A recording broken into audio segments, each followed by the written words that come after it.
One day, you disappeared and no one noticed. Not even you, because your vanishing act was quiet, disguised as kindness, as politeness, as maturity. You didn't vanish all at once. It happened slowly. Every time you swallowed a no, every time you said it's fine while it hurt, every time you pretended not to care just to avoid being called difficult, and people applauded you. They called it balance, empathy, growth, but the real name for it is rewarded self-abandonment. You were trained to be accepted, and to do that, you had to give up whole parts of yourself, your anger, repressed, your sadness, mocked, your truth, edited, and now you call it maturity. But deep down, it's just fear. Fear of not being loved, fear of being rejected for finally being real.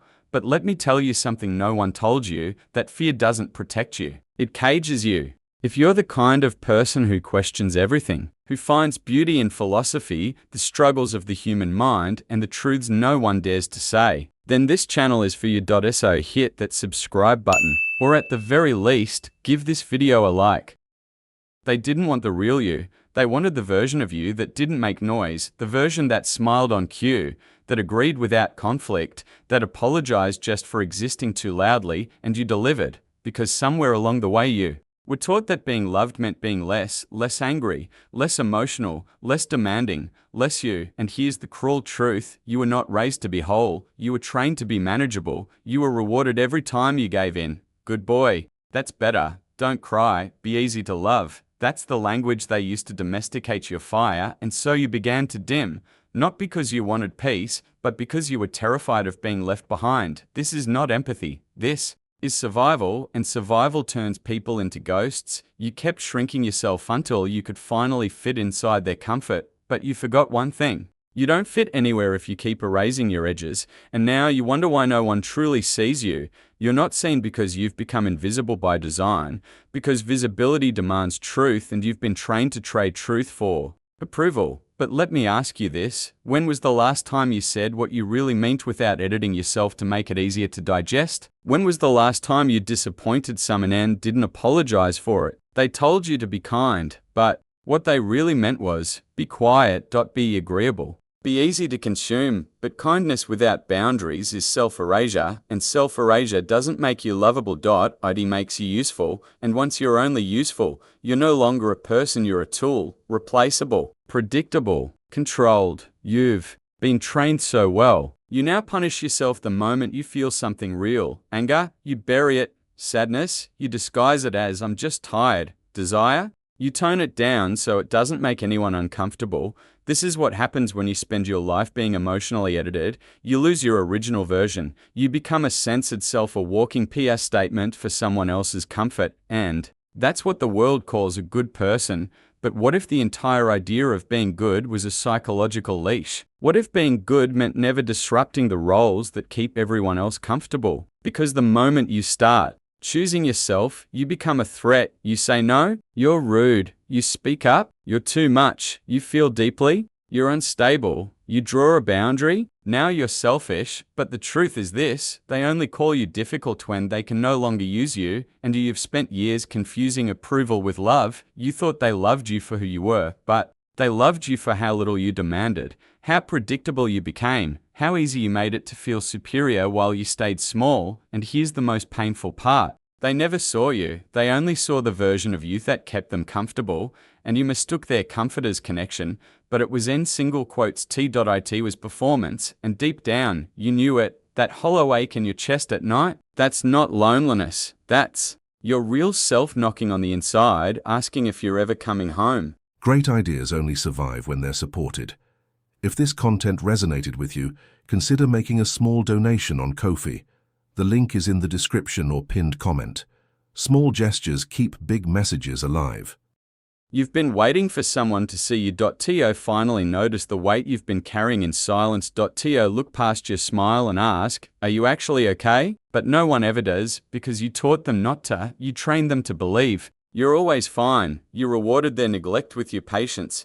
You made it easy to ignore your pain because you kept showing up with a mask and calling it strength. But here's what no one tells you: if you don't show them your limits, they will never respect your depth, and the longer you pretend, The more invisible you become, not because people are cruel, but because they believe you. They believe your silence. They believe your smile. They believe your "I'm okay" even when your eyes are screaming. And eventually, they stop asking, and you start fading, not dramatically, quietly. One fake agreement at a time, one "it's fine" that wasn't fine, one more boundary crossed both you didn't want to make it a big deal. And now, here you're apologizing for your needs, negotiating your worth, editing your soul so you can stay palatable. But let me tell you something hard and necessary: you will never be fully loved until you're willing to be fully seen. And being seen? It costs. It costs you your mask. It costs you people who only love the quiet version of you. It costs you the safety of being liked. But what you gain is something bigger: presence, self-respect, truth. You don't need to become someone else. You just need to stop betraying yourself to be tolerated, because the truth is, if your presence needs to be softened to be accepted, then that space was never safe to begin with. Reclaiming yourself doesn't start with a scream. It starts with a whisper, a decision made in the dark when no one's watching, a moment where you look in the mirror and finally admit, "I'm tired of disappearing." Not tired like needing rest, tired like needing resurrection, because survival has a cost, and the price you've been paying is your aliveness. You're not here to be digestible. You're not here to shrink so others can expand. You're not here to spend your whole life being agreeable and die wondering who you could have been. They told you kindness was a virtue, but they never told you kindness without truth is a cage. So now, you begin again. You start by saying no, not with anger, but with clarity. You stop over-explaining. You stop apologizing for the space you take up. You begin to realize that presence is not about being loud, it's about being rooted. You don't have to justify your feelings. You don't need permission to exist fully. You don't owe softness to people who mistake silence for virtue, and when they call you different, they're right, because you're no longer playing a role. You're no longer addicted to being loved by people who only loved the version of you that never said enough. They might leave, let them. If they only stayed because you were easy, then their love was convenience dressed as care, and now you're done with convenient love. You want real, even if it's messy, even if it's hard, even if it costs, because you've tasted the loneliness of approval, and now you're ready for the solitude of truth. There's a difference. One empties you, the other rebuilds you, and this time you're rebuilding with fire in your bones and a voice that no longer trembles when it speaks your name. You won't be celebrated for this. There won't be fireworks. No standing ovation. No one clapping for your courage to stop performing, because people don't cheer when you stop playing the role they liked. They'll say you've changed. They'll say you're cold now. They'll ask what happened to the old you. But here's the truth: the old you wasn't real. It was a survival costume, a carefully stitched mask built from fear, silence, and guilt. You wore it so long you forgot what your real face looked like. But now, you're done, not out of hate, not out of bitterness, but because disappearing is no longer an option. You're no longer negotiating your identity just to be liked. You're no longer watering yourself down to be safe. You're no longer sacrificing your soul in exchange for approval that never filled you. And yes, it's lonely at first. When you stop being easy, the people who only loved your softness will disappear. Let them. That silence, it's not rejection, it's clarity, because you're not here to be everyone's favorite. You're here to be whole, and wholeness is inconvenient. It doesn't always smile. It doesn't always say yes, but it shows up fully, fiercely, unapologetically. So now I ask you, are you still trying to be loved? Or are you finally ready to be free? Not the kind of freedom they sell you in quotes. I'm talking about real freedom, the kind that costs you comfort, but gives you yourself. You won't need to prove anything, not shout, not justify, just stand, clear, rooted, present, and in that silence, not the silence of submission, but the silence of sovereignty, you'll feel something unfamiliar. Home, not in someone else, not in their gaze, but in you, finally.